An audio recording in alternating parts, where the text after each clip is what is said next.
জামালপুরের সরিষাবাড়ী উপজেলার ৪ ইউনিয়নের লক্ষাধিক মানুষের যাতায়াতের সুবিধার্থে ২০০৬ সালে সুয়াকর সেতুটি নির্মাণ করা হয়। ২০২০ সালে বন্যার পানির তোড়ে ভেঙে যায় সেতুটি।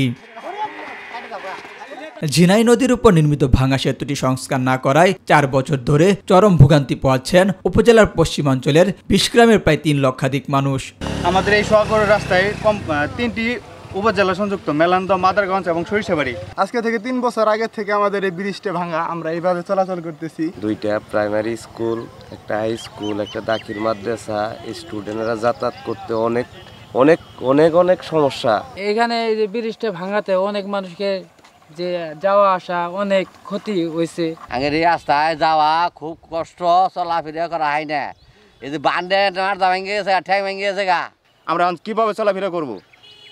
তে প্রধানমন্ত্রীর কাছে করজোর অনুরোধ, আমাদের এই ব্রিজটা যে শীঘ্রই দেওয়া হয়। সেতুটি পরিদর্শনের পর এ বিষয়ে ঊর্ধ্বতন কর্মকর্তাদের সাথে কথা বলা হয়েছে বলে জানিয়েছে স্থানীয় প্রকৌশলী বিভাগ। এ ব্যাপারে আমার ঊর্ধ্বতন কর্তৃপক্ষ নির্বাহী প্রকৌশলী মহোদয় স্যারের সঙ্গে আলোচনা করেছি। স্যার এ ব্যাপারে আশ্বাস দিয়েছেন কোনো ব্রিজ প্রকল্পে অন্তর্ভুক্ত করে এর প্রয়োজনীয় ব্যবস্থা গ্রহণ করা হবে।